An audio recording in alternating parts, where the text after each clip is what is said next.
Olá pessoal, tudo bem? Dando aqui uma sequência à nossa série de respostas de dúvidas recorrentes sobre cristianismo, Bíblia, teologia em geral. Então eu tenho aqui uma dúvida que foi postada como comentário de um dos nossos vídeos, é isso que eu indico a você. Se você tem alguma dúvida, quer que a gente responda, coloque como comentário de um de nossos vídeos que a gente vai selecionando e de vez em quando gravamos um vídeo para responder. Então aqui eu quero responder a dúvida do Arley Fonseca. O Arley está dizendo assim: olá, Fernando. Se possível, eu gostaria que comentasse uma dúvida que tenho. Em alguns momentos, Jesus operava um milagre e pedia para que o ocorrido não fosse dito a ninguém, mas em outros casos pedia para contar. Pensei nisso agora há pouco, lendo Marcos 5. No mesmo capítulo, tem o episódio do possesso, que Jesus ordena que os demônios saiam e eles vão para os porcos. Jesus pede para que ele conte para a família o ocorrido. Já no episódio da filha de Jairo, ele pede para que ninguém viesse a saber. Então vamos lá, nós temos sim essa diferença de comportamento, aí, de reação e instrução por parte de Jesus e vamos esclarecer por que isso se deu. Se você olha no capítulo que o Arley está citando, lá em Marcos no capítulo 15, é aquele episódio da cura do endemoniado e após Jesus o curar, a população se espanta, diz assim o verso 18, diz assim: quando entrou no barco, aquele que fora endemoniado rogou-lhe que o deixasse ficar com ele. Ele não deixou e disse-lhe: vai para a tua casa e para os teus e anuncia-lhes tudo o que fez por ti o Senhor na sua misericórdia. Então ele partiu e começou a proclamar na Decápole o quanto Jesus fizera por ele, e todos ficaram espantados. Então nós vemos aqui que Jesus curou o endemoniado e após isso a população ficou muito assustada, com medo, é a expressão utilizada aqui pelo autor, por Marcos. A população ficou com medo porque foi um episódio realmente muito impactante e a população falou para Jesus: não, Jesus, é melhor você ir embora, né? Jesus vai embora, entra no barco e quando Jesus entra no barco, o endemoniado não quer mais largar Jesus, claro. Ele estava atemorizado por sua possessão por tanto tempo e ele estava agora também agraciado pela presença de Jesus, né? E ele tinha todos os motivos do mundo para ficar perto de Jesus. Mas Jesus disse para ele: não, você não vai comigo, você fica aqui na tua terra e você vai voltar para a tua casa e você vai dizer o que o Senhor fez por ti.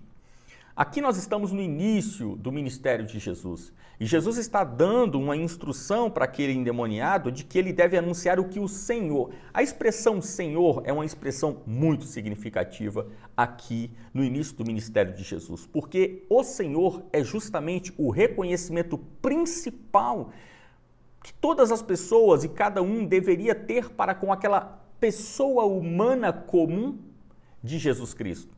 Olhar para Jesus não era algo que, ao olhá-lo, você via uma aura, né? Você via ali um halo brilhante em cima dele. Não, olhando para Jesus, ele era um ser humano comum.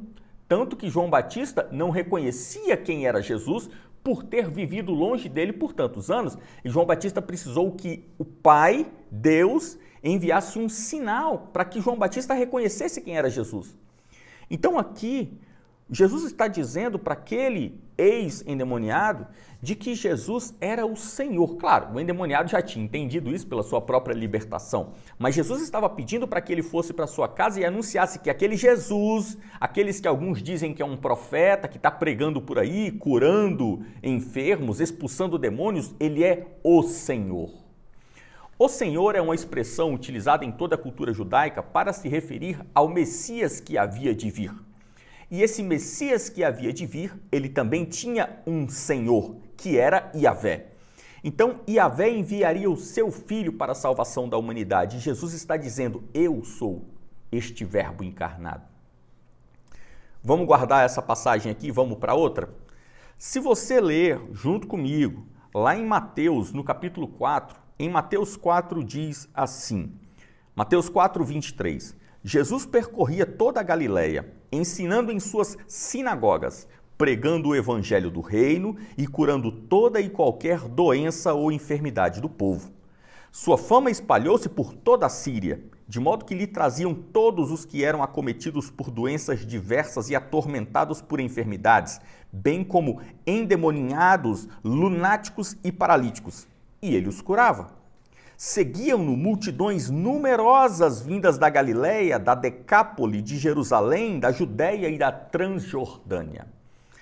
Pessoal, essas regiões que nós vemos aqui, elas compreendem a totalidade da região que hoje nós conhecemos, né, como hoje o Estado de Israel, mas ali nós temos tanto as regiões mais ao norte, né, a nordeste da região da Judéia, que era a região da Decápole, um conjunto de 10 grandes cidades que foram todas reunidas sob o Império Romano e formaram essa região chamada Decápole.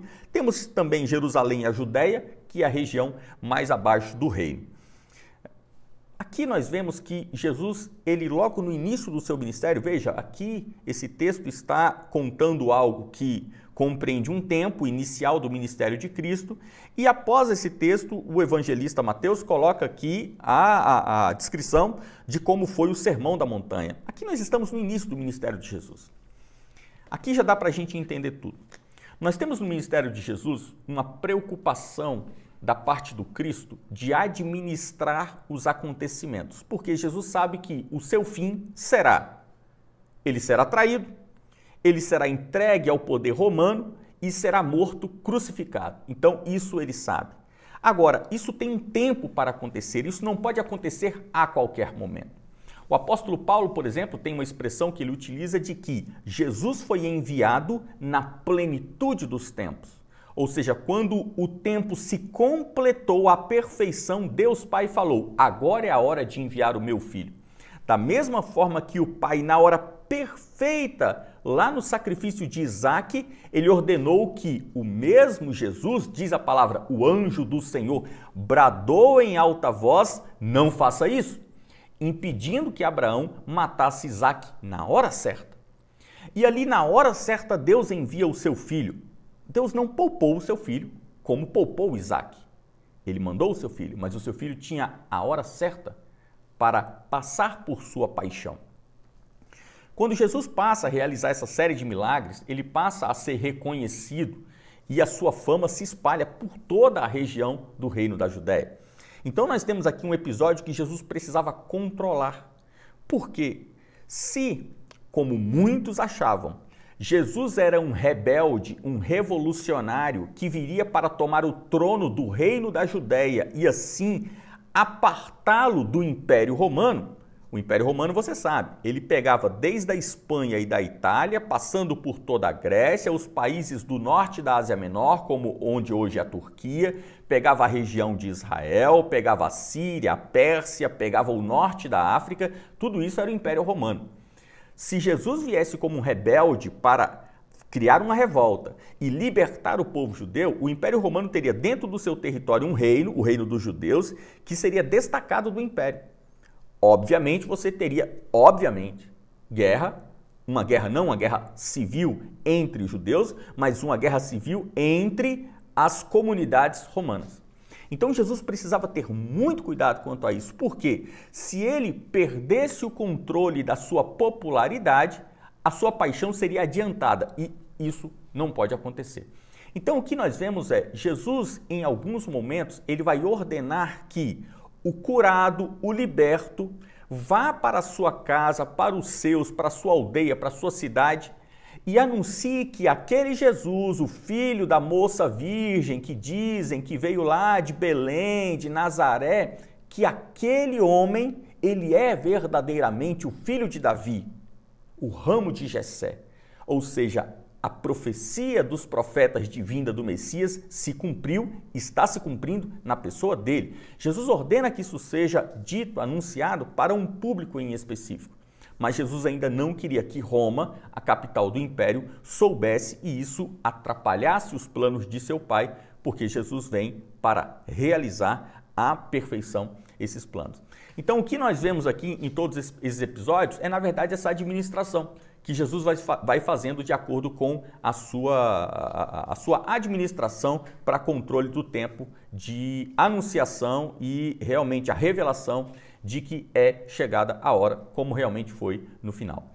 Pessoal, o YouTube liberou agora aqui para o nosso canal o clube de membros. Então, se você gosta do nosso trabalho, se você gosta desse canal, gosta da nossa proposta, dê um like nesse vídeo, compartilhe o link da forma que você faz com os canais que você gosta e pedimos que você seja membro desse canal. Se você pode ser membro desse canal, aqui embaixo do vídeo tem um botão Seja Membro. Você clica ali naquele botão, insere os teus dados, se torna membro do nosso canal, fazendo uma contribuição que é simbólica, uma contribuição pequena, mas para nós é muito importante e agradecemos de coração o fato de você ser membro aqui do canal. Como recompensa, nós estaremos aqui lendo a partir de hoje as mensagens de quem é membro, estaremos respondendo as dúvidas, comentando aqui tudo que os membros do canal postarem aqui como comentário dos vídeos, tá bom? Muito obrigado e até a próxima.